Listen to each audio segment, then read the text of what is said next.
माकपा जूझ रही है वैचारिक संकट से। राज्य कमेटी से बाहर चल रहे अशोक भट्टाचार्य को आमंत्रित सदस्य के रूप में मिली एंट्री। नमस्कार, मैं सोनी शर्मा और बात करते हैं राजनीति की। माकपा पार्टी फिलहाल वैचारिक संकट से जूझती नजर आ रही है और हाल ये है कि एक समय राज्य में लंबे अरसे तक सत्ता में रही मार्क्सवादी कम्युनिस्ट पार्टी फिलहाल अपने अस्तित्व के लिए लड़ती नजर आ रही है और इसका एक ज्वलंत उदाहरण और देखने को मिला कि लगातार हार से या लगातार जो चुनाव हुए हैं और उनकी असफलता को लेकर पार्टी में सुधार की प्रक्रिया फिर शुरू हो गई है। आपको बता दें, उम्र का हवाला देते हुए राज्य व जिला कमेटी से कई नेताओं को बाहर का रास्ता दिखा दिया गया था।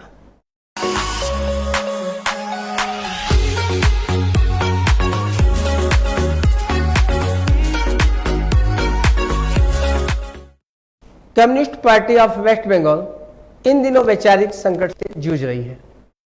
संकट भी ऐसा कि कहीं से किनारा होते हुए नहीं दिख रहा है। सिलीगुड़ी नगर निगम व सिलीगुड़ी महकमा परिषद चुनाव से ठीक पहले नए सिरे से राज्य कमेटी व दार्जिलिंग जिला कमेटी का गठन किया गया था। इसमें उन नेताओं को बाहर का रास्ता दिखा दिया गया था जिनकी उम्र 75 साल से ऊपर हो गई है। तब कहा गया था कि उम्रदराज नेता सक्रिय राजनीति में नहीं रहेंगे, मार्गदर्शक की भूमिका में वे हो सकते हैं। उस समय राज्य भर में कई वरिष्ठ नेताओं को जिला व प्रदेश कमेटी से बाहर का रास्ता दिखा दिया गया था। उत्तर बंगाल से वरिष्ठ माकपा नेता अशोक भट्टाचार्य को राज्य कमेटी में जगह नहीं दी गई थी। उस समय जिला कमेटी में मुकुल सेन गुप्ता को जगह नहीं दी गई थी और कहा गया था कि इन नेताओं की अधिक उम्र होने से पार्टी इन्हें राज्य कमेटी में जगह नहीं दी है।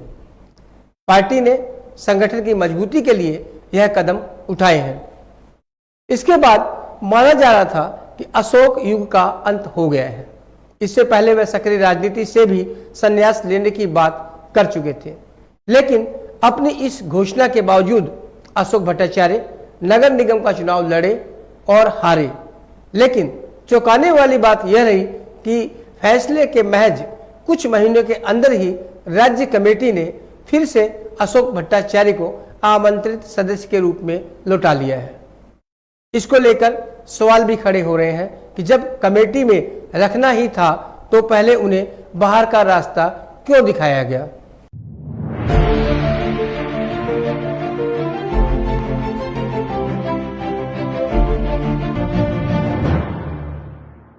एक बार पार्टी की ओर से कहा गया कि वह अब युवाओं को मौका देना चाहती है, लेकिन वहीं फिर से पार्टी अपने पुराने नीतियों पर लौटती नजर आ रही है।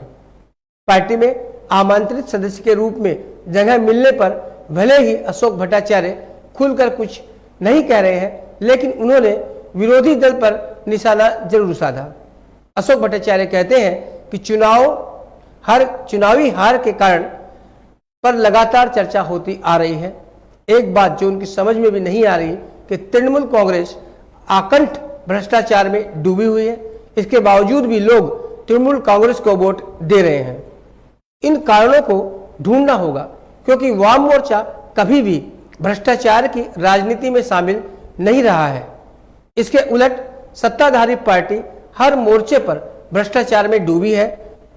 वे कहते हैं कि वाम मोर्चा एकमात्र पार्टी है जो तृणमूल कांग्रेस और बीजेपी को टक्कर दे सकती है।